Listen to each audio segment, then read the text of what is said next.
అని చెప్పింది. సరే, కూటమి ప్రభుత్వ హయాంలో ఇక మీదట ఇలాంటి సంఘటనలు జరగకుండా మీరు టెక్నాలజీని ఏ విధంగా యూజ్ చేసుకోబోతున్నారు?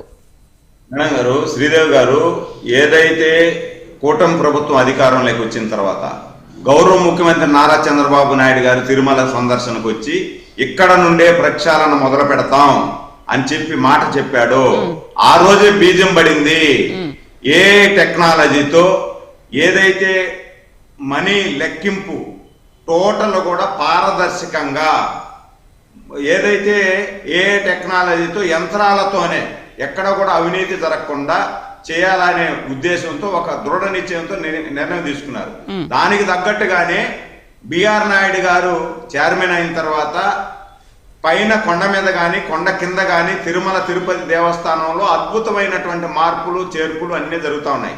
ఆ విధంగా చేసుకుంటూ ఎలాంటి ఆస్కారం లేకుండా, అవినీతికి ఆస్కారం లేకుండా చేయాలనేదే కూటమి ప్రభుత్వం నిర్ణయం, లక్ష్యం, ధ్యేయం కూడా.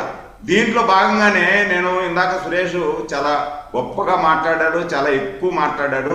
నేను కూడా 2 మాటలు మాట్లాడాల. ఎందుకంటే సురేష్ ఇక్కడ పుట్టాడు, నేను ఇక్కడ పుట్టా. సురేష్ కొత్త కాదు, వెంకటేశ్వర స్వామి నాకు కొత్త కాదు. నేనేమంటానంటే శ్రీదేవి గారు, గత 5 సంవత్సరాలలో తొవ్వే కొందికి దెబ్బలే. మొన్న పరకామణి, నిన్న కల్తీ నెయ్యి, ఈరోజు అంగవస్త్రాలు, రేపు జీడిపప్పు, ఇంకా ఎల్లుండి ఏమవుతుందో తెలియదు. ఇవన్నీ చేస్తూ కూడా గొప్ప మనస్తత్వం ఎట్లాంటే సురేష్ ప్లీజ్ ప్లీజ్ సురేష్ ఇప్పుడు నేనేమంటానంటే మేము కూటమి ప్రభుత్వం, సురేష్ వినుమా, కూటమి ప్రభుత్వం వచ్చిన తర్వాత ఒక పారదర్శకమైనటువంటి పద్ధతిలో ముందుకు పోతా ఉంది. ఎక్కడ అవినీతి జరిగినా ఇమ్మీడియట్ గా అవినీతి జరిగిన 24 గంటల్లో ఎవడైతే అవినీతి చేసినాడో వాడిని బొక్కలేస్తాం. ఒకటి. రెండోది, మాకు జగన్మోహన్ రెడ్డి గారి అంత గొప్ప హృదయం మాకు లేదు. ఎందుకంటున్నా అంటే ఈ మాట, దొంగనే దాతగా సృష్టించినటువంటి గొప్ప సంస్కారవంతమైనటువంటి వాది జగన్మోహన్ రెడ్డి గారు, వైసీపీ వాళ్ళు. అంటే దొంగనే దాతగా సృష్టించారు. ఒక దొంగతనం చేసిన వాడినే దాతగా తీసుకెళ్లి సృష్టించిన ఏడైనా చూసావా సురేష్? దాన్ని కూడా నువ్వు మళ్ళా వెనకేసుకొని వచ్చి మాట్లాడితే నేనేం మాట్లాడగలుగుతాను? నువ్వు నాకు తమ్ముడు అయిపోయినావు కాబట్టి నేనేం మాట్లాడలేను నీ మీద. వేరే వాళ్ళు అయితే నేను మాట్లాడగలుగుతా. నేను ఎందుకు ఈ మాట అంటున్నానంటే, 40,000 రూపాయలు జీతగాడు 100 కోట్ల రూపాయలు వెంకటేశ్వర స్వామికి ఇవ్వగలిగేటువంటి స్థాయికి అతను ఎదిగాడు అంటే, ఇందాక నువ్వు కూడా చెప్పినావు రియల్ ఎస్టేట్ చేస్తున్నాడు, కేబుల్ బిజినెస్ ఉంది అని. ఏ కేబుల్ బిజినెస్ అతనికి ఉంది? కంపెనీ పేరు చెప్పండి. రియల్ ఎస్టేట్ ఆయన చేస్తున్నటువంటి రియల్ ఎస్టేట్ కంపెనీ పేరు చెప్పండి. నేను చేస్తున్న 15 సంవత్సరాల నుండి విష్ణు బిల్డర్స్ డెవలప్మెంట్ పేరుతో నేను చేస్తున్నా. నేను సంపాదించిన 5 కోట్లు అతనికి ఎలా వచ్చింది? ఒక ఉద్యోగం చేస్తూ ఒక రియల్ ఎస్టేట్ చేస్తున్నాను అని చెప్పాడంటే, ఏదైతే జగన్మోహన్ రెడ్డి గారు వచ్చి మీడియా ముందు మాట్లాడాడో, చిన్న దొంగతనము అని చెప్పి వెనకేసుకొని వచ్చాడో, ఆ రోజే ఆయన పుట్టలో నుండి బయట వచ్చాడు. అప్పటి వరకు మీడియా ముందుకు వచ్చే ధైర్యం సాధించినటువంటి రవి జగన్మోహన్ రెడ్డి మాకు అండగా ఉన్నాడు. నేను దొంగతనం చేస్తే కూడా దొంగలకి అందరికీ కూడా జగన్మోహన్ రెడ్డి గారు పెద్ద బాసు కాబట్టి ఆయన అడ్డ వేసుకుని వస్తాడు అని చెప్పి ఆయన ముందుకు వచ్చాడు. రవి ఎక్కడ దాక్కుని ఉన్నాడు? 3 సంవత్సరాల నుండి రవి మీడియా ముందుకు ఎందుకు వచ్చి మాట్లాడలేదు?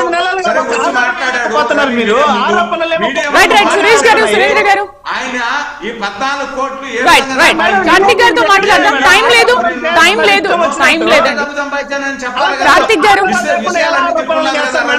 అవన్నీ నేను బాధ్యత చేసుకుంటానండి అంటే ఎవరు నమ్మేదానికి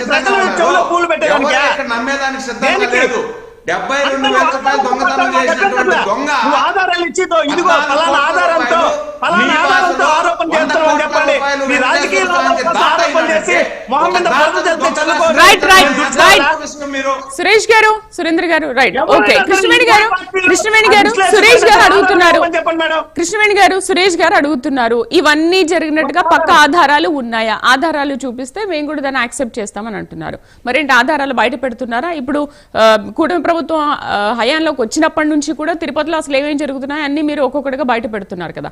ఆధారాలు ఏమైనా వైసీపీకి చూపిస్తారా? ఎందుకు మేడం? ఇక్కడ చాలా మేడం, ఎక్కువ కూడా 100 ఆధారాలు అవసరం లేదు. ఒక్కటి పోగేసి ఉంచారు ఇక్కడ. ఆల్రెడీ మన బిఆర్ నాయుడు గారు కూడా అదే మాట చెప్పారు. ఇది వరకు 7 కొండలు కాదండి, 8 కొండలు, అంటే తిరుపతి తిరుమల దేవస్థానంలో సేకరించినటువంటి చెత్తను కూడా వీళ్ళు ఒక కొండలా వేసించారు తప్ప చెత్తను కూడా క్లియర్ చేయలేనటువంటి పరిస్థితి. అంటే ఇంత చెత్త పరిపాలనని అక్కడ టిటిడిలో వీళ్ళు ఉన్నప్పుడు ఏ రకంగా ఏంది మేడం అడిగిందండి మీరు మాట్లాడేది? ఆధారాల గురించి చెప్పండి అంటే చెత్త పాలన అంటారు. అరే గంజాయి దొరుకుతుంది దానికి మించి చెత్త పాలన లేదా? మాంసాహారం దొరుకుతుంది దానికి మించి చెత్త పాలన లేదా? మందు దొరుకుతుంది దానికి మించి చెత్త పాలన లేదా? భక్తులు చంపేస్తున్నారు తొక్కిస్తున్నట్లు దానికి మించి చెత్త లేదా?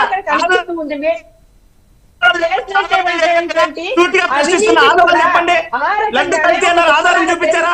పరకములు దోపిడీ అన్నారు, ఆధారం చూపించారా? దేనికి ఆధారాలు చూపిస్తున్నారు? ఈ దిక్కుమాలిన సమయం వెచ్చిస్తారు. అవినీతి ఆరోపణలు, తప్పుడు ఆరోపణలు, ఆధారాలు చూపించమని మేము అడుగుతుంటే చెత్త పాలన ఏం పాలన అంటారు? చిన్న దొంగతనం అని ఆర్థిక నేరాలకు పాల్పడేటువంటి ఇలాంటి వ్యక్తులు చిన్న దొంగతనం అని చెప్పి శ్రీవారిని దోపిడీకి శ్రీవారి పుణ్యనే దోపిడీ చేసేటువంటి పరిస్థితుల్లో కూడా వీళ్ళు తప్పని తెలుసుకోకుండా హిందువుల మనోభావాల మీద దెబ్బ కొడుతూ ఈ రోజుకి కూడా చెప్పండి. చూడండి ప్రశ్న ఆధారాలు ఇలాంటి వ్యక్తులకి చేసే వాటికి ఆధారాలు ఖచ్చితంగా కూటమి ప్రభుత్వం సమయం వచ్చినట్టు విషయాలు బయట ఇప్పుడు లైవ్ లో చెప్పండి. ఇప్పుడు లైవ్ లో చెప్పండి. ఆరోపణలు వచ్చిన మీరు ఆధారాలు ఎందుకు చూపిరు అంటే మీకు ఆరోపణ చేసేది నేర్పించి పంపించిన మీ party right right right Karthik గారు ముగిద్దాం. కార్తిక్ గారు ఆధారాలు ఇవ్వలేదా మీ పార్టీ?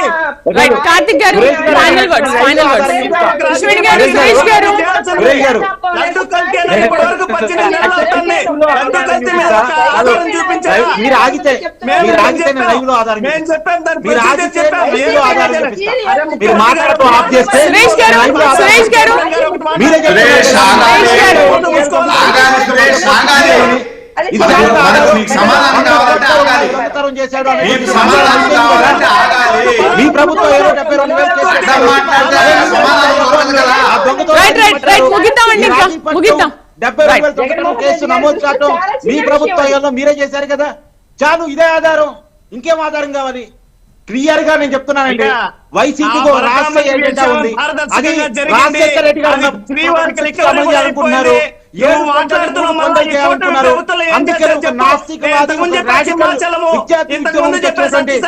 కరుణాకర్ రెడ్డి చైర్మన్ ఆ రోజులో చేశారు. మళ్ళా జగన్మోహన్ రెడ్డి గారు జగన్మోహన్ రెడ్డి గారు భూమన కరుణాకర్ రెడ్డి గారు చైర్మన్ చేశారు. దేవుని ఈ రోజు కార్తిక్ గారు, సురేష్ గారు ఏం చేశారు? రైట్ రైట్ రైట్ డిబేట్ లో పార్టిసిపేట్ చేసినందుకు కృష్ణవేణి గారికి, అలాగే సురేష్ గారికి, ఉట్ల సురేంద్ర నాయుడికి, కట్ట కార్తిక్ గారికి థ్యాంక్ యూ అండి. Thank you for the participating.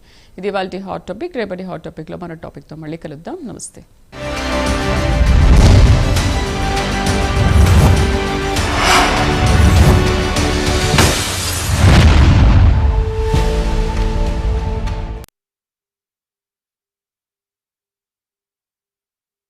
Tirupati దేవస్థానంలో పరకామణి లెక్కింపులో జరిగిన అవినీతిపై ఏపీ హైకోర్టు తీవ్ర వ్యాఖ్యలు చేసింది. కరుణాకర్ రెడ్డి చైర్మన్ ఆ రోజులో చేశారు.